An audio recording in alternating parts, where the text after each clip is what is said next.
Hello, welcome. Let me share with you the slides here.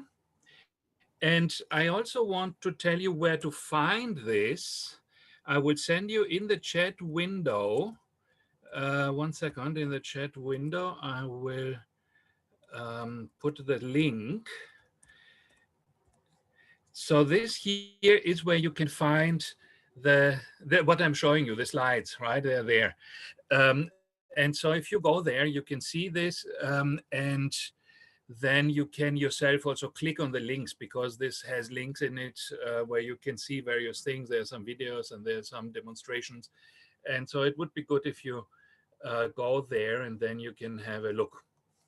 Okay, so let's begin. We are, can you see the slides? You can see them, right? So the question is, can we protect society from robot crimes? And we first give a little introduction. You know who I am. So my name is Andy, and I'm a philosopher. And philosophers, in case you are wondering, are people who are paid to think about things that other people don't want to think about, right? So some questions, that require a lot of thinking. What does it mean to say that something exists? Or what does it mean to say that whether robots can be morally right? These are complicated questions where you have to think a lot. And so we have special people, thinking about these things. And these are called philosophers. For example, whether it's good to have robots and artificial intelligence in our society or not. And if you want to see me teach, right, because I understand that this is also to introduce you a little to university teaching and university life. So if you want to see what I'm doing, I have a YouTube channel, which you can find in this link, right? I just showed you where to get the presentation. So then you can click on that and see my YouTube channel, which contains actual lectures for my students. And I also have two websites. One is called Daily Philosophy, where daily I post something interesting from philosophy. And I have another called Moral Robots, which is about these things, robot ethics and topics that have to do with artificial intelligence, okay? So philosophy has many different areas, just to give you an idea of how wide this whole topic is. First, there is logic, which is how to make good arguments and how to avoid making bad arguments. There is epistemology, is a part of philosophy, which is about how do we know what we think that we know. So, for example, I tell you Germany exists, and then how would you try to find out whether I'm right? Does Germany actually exist or not? So you can take a map, but then how do you know that the map is right? And so on, right? So epistemology is about the question, how do we know what we think that we know?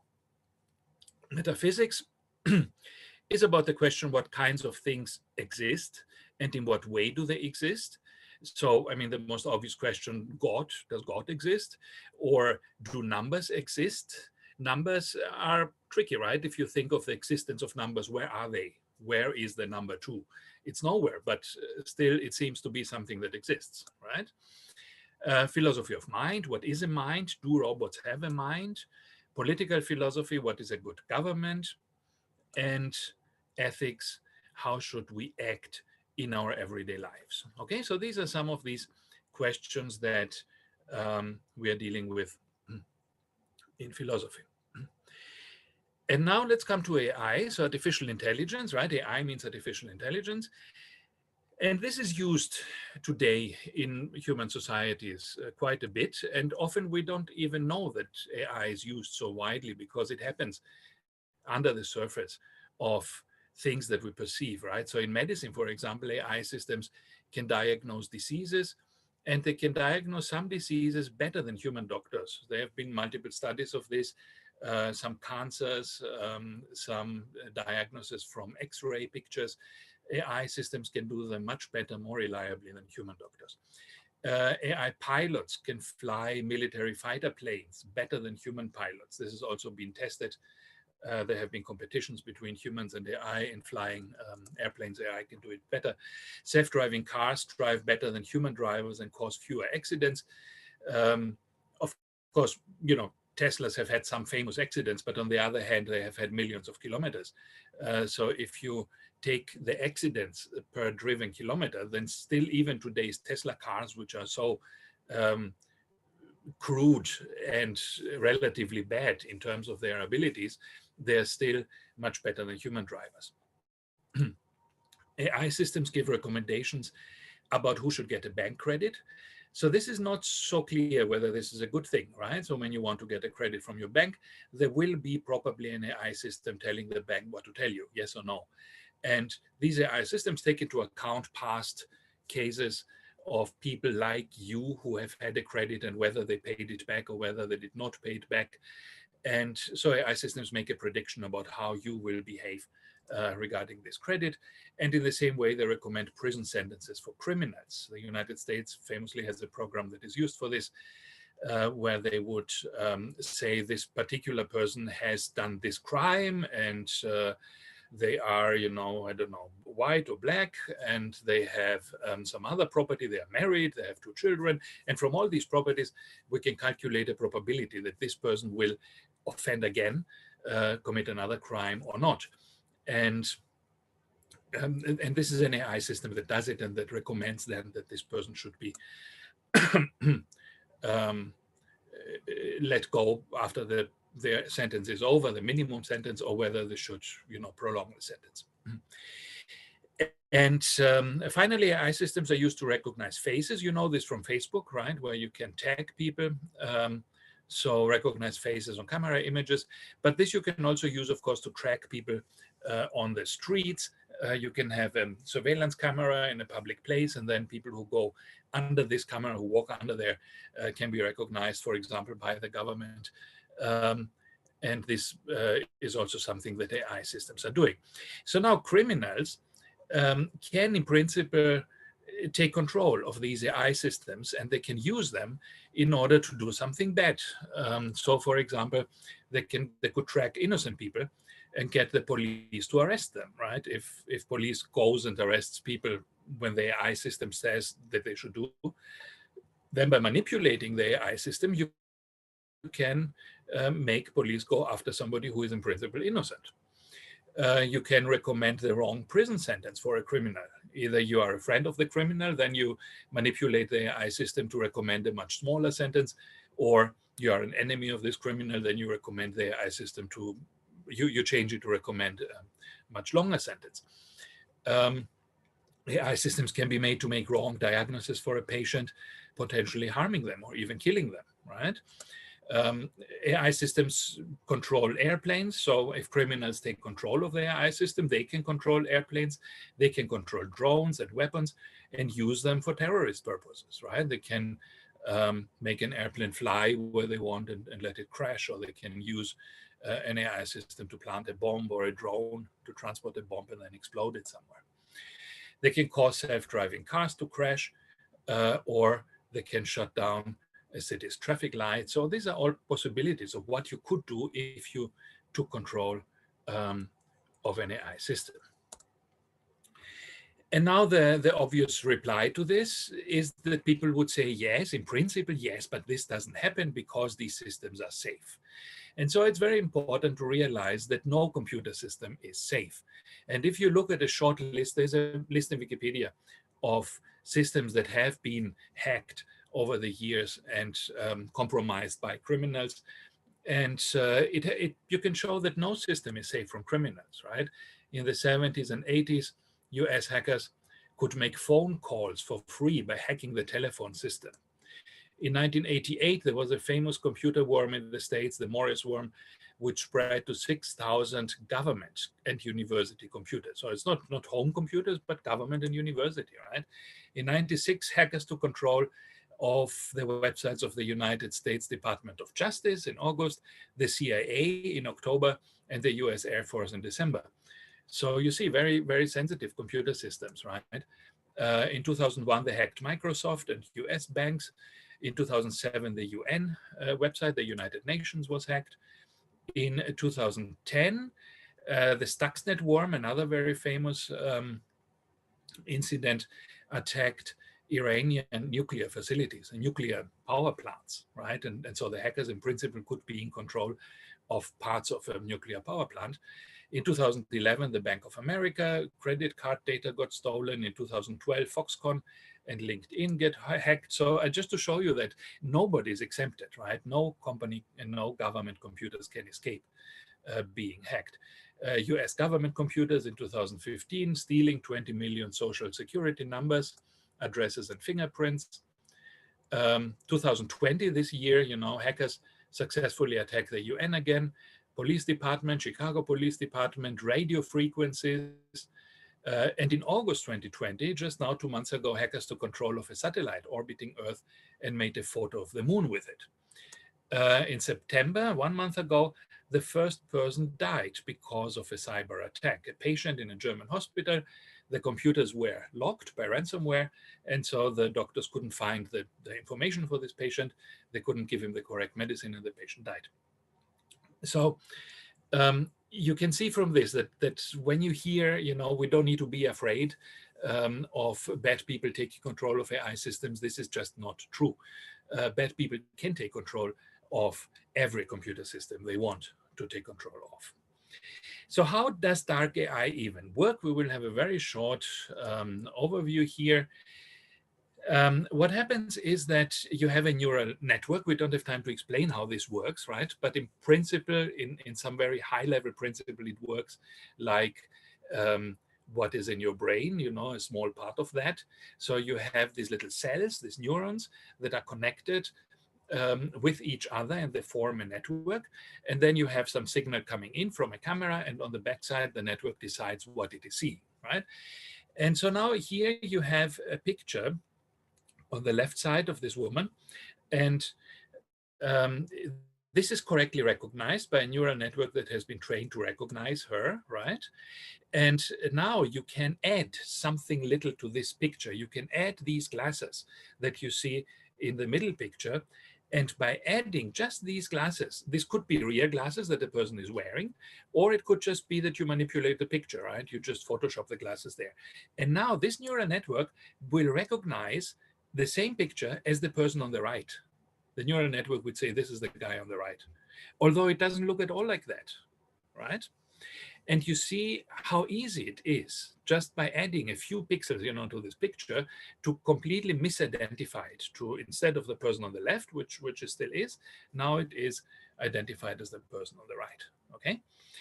So this is a very easy way to misidentify people. And of course, this is very dangerous because as an intruder, you know, you could wear these glasses and be recognized as any other person. So if you have a system that controls who can go into a bank or who can go into a nuclear facility with a camera, and then you wear a pair of funky glasses like this, and then you can walk in there as if you were the chief engineer, although you are perhaps a terrorist, right?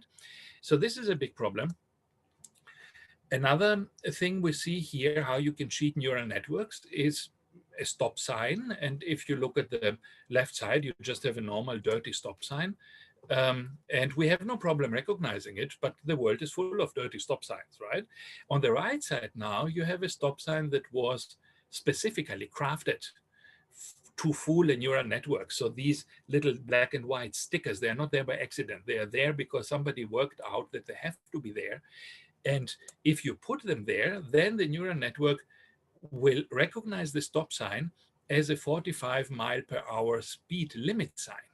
It will not see a stop sign. It will see a 45-mile-per-hour speed limit sign.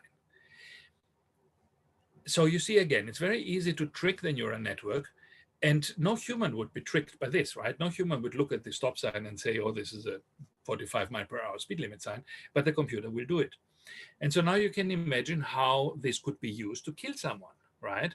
You have a car approaching, a Tesla self-driving car, right, on a busy intersection, and now the self-driving car doesn't see a stop sign. It sees a 45-mile-per-hour speed limit sign, and it keeps going, and it crashes with another car, which comes from the other direction, right?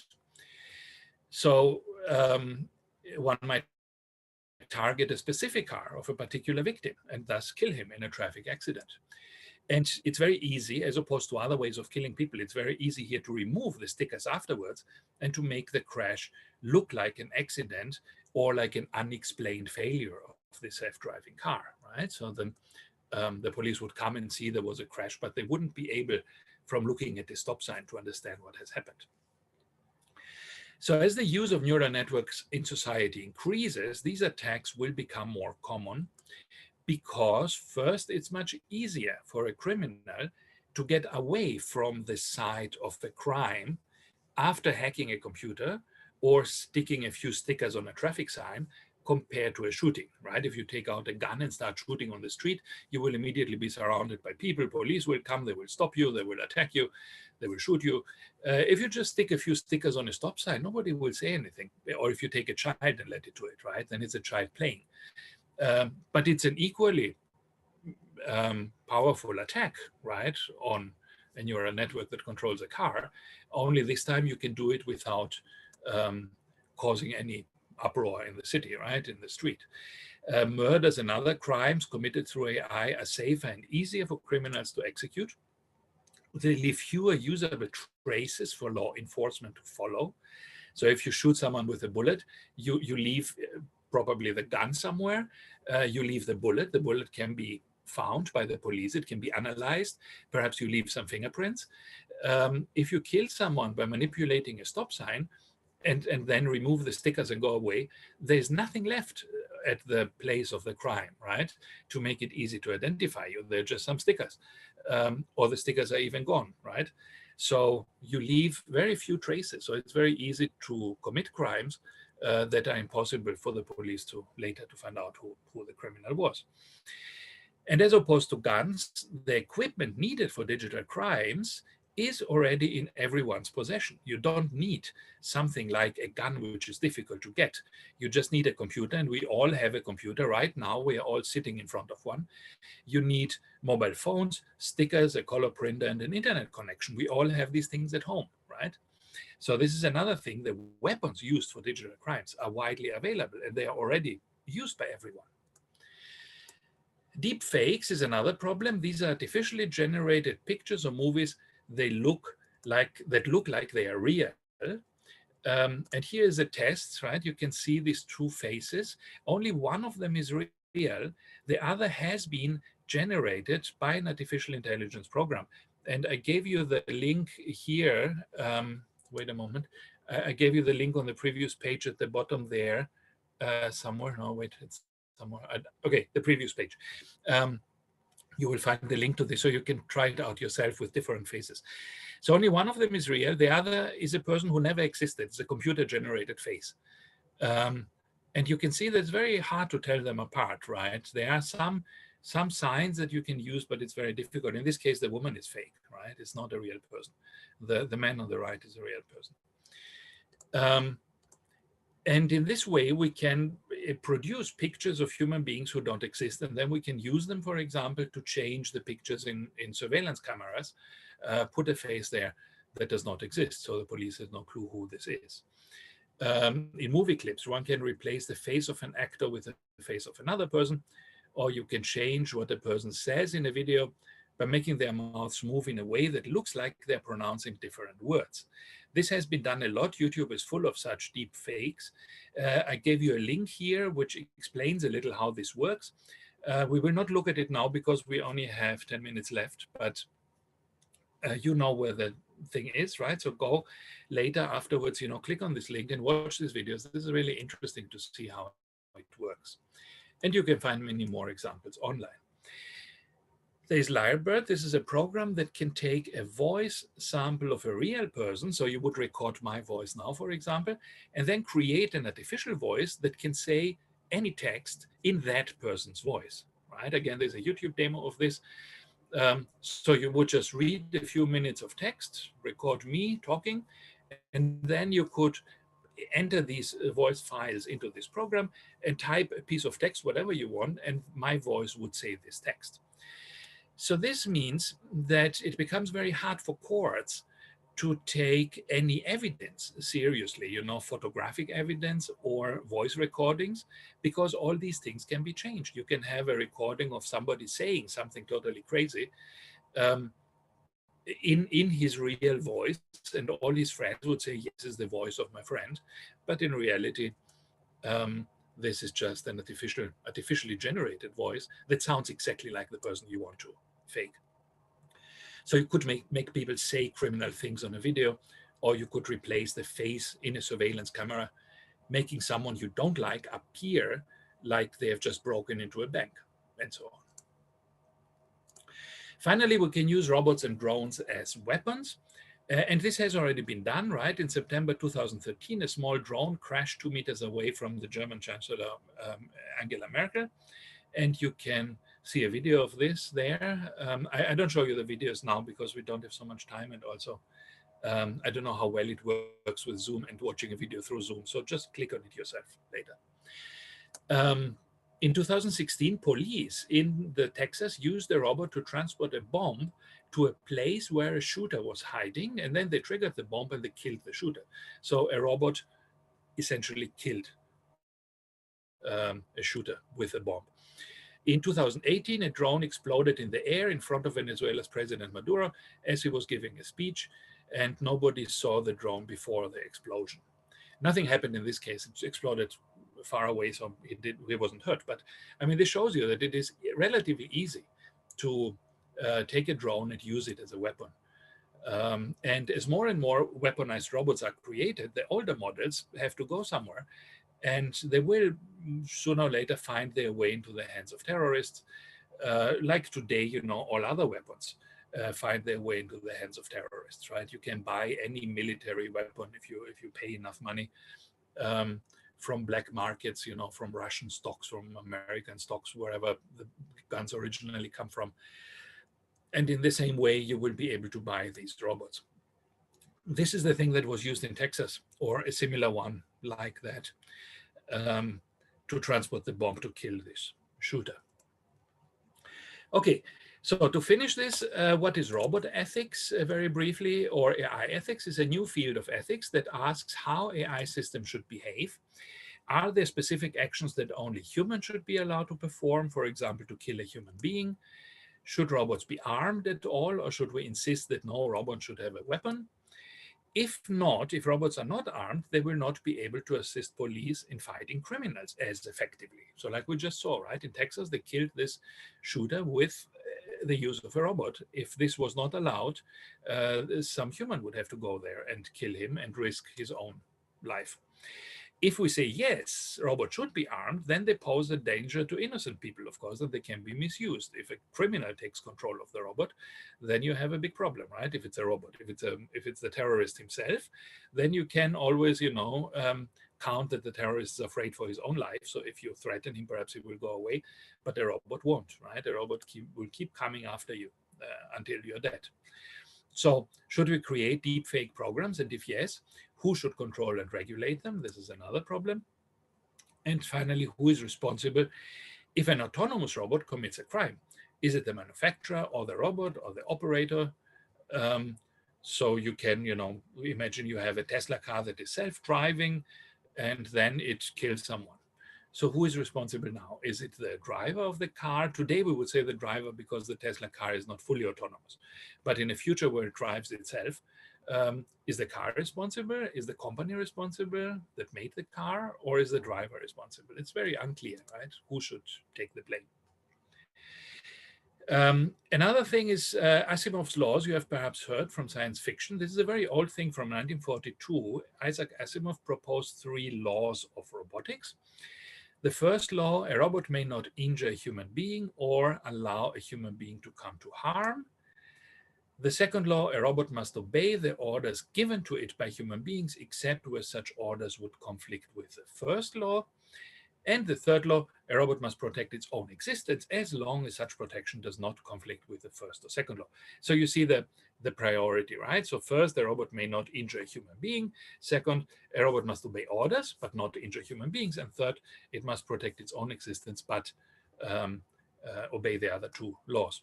And then finally, also, he created a 0th law. A robot may not harm humanity or by inaction allow humanity to come to harm. Now, this all sounds cool and it sounds like it might work, but if you think a little about it, you see that it doesn't, right? If you say a robot may not injure a human being or allow a human being to come to harm, then you can ask, okay, what about arresting criminals? What about this Texas bombing robot that killed the criminal? So here the robot has brought a human to harm, but we think that it was okay, right? It was necessary. What if you order a robot to perform surgery on a patient? Surgery harms the patient, at least initially. You have to cut into his meat. Should a robot be allowed to do that or not? And if a robot must not allow a human being to come to harm through inaction, then you can ask, should our robots stop us from eating chocolate, for example, or fast food, or smoking? Because these are all ways in which we harm ourselves. Should a robot force you to live a healthy life? So this is, I jump over this here just to finish it. So in the end, robot ethics, talks about questions like these. Do we value our freedom more or our survival? Is a society better with more freedom or with less crime? Do we want full employment, or do we want that robots do our jobs better than we could? So these are conflicting targets, right? You can only have one of them. So if you think of becoming a robot ethicist or AI ethicist, you would start by studying philosophy, right, or perhaps law, because some of these questions also lead to legal problems, so law is also useful. And after your first degree, then you get a PhD in philosophy. For this, you have to write a long paper, around 100 pages, about a topic from your area. And after that, if you're lucky, you get hired in a philosophy department. There's a lot of luck required for this. I worked 20 years as a computer programmer before I could become a philosopher, because I was waiting for 20 years to get a philosophy position. So these are very rare, right? But sometimes you can be lucky, and sometimes ethicists can also find employment as consultants outside of universities, right? You can go to private business. Okay, so that's the end of this. Thank you for listening to all this. I know it was a little fast, but we have only 30 minutes, unfortunately. So if you have questions, you can write me. Also, if you want to my email address, call me Mr. Ma if you like, and you can. I will try to answer your questions.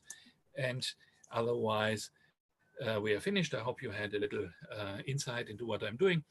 And now perhaps you can ask questions. We still have 3 minutes or 2.5 minutes. So if you want, you can ask some questions now. Thank you.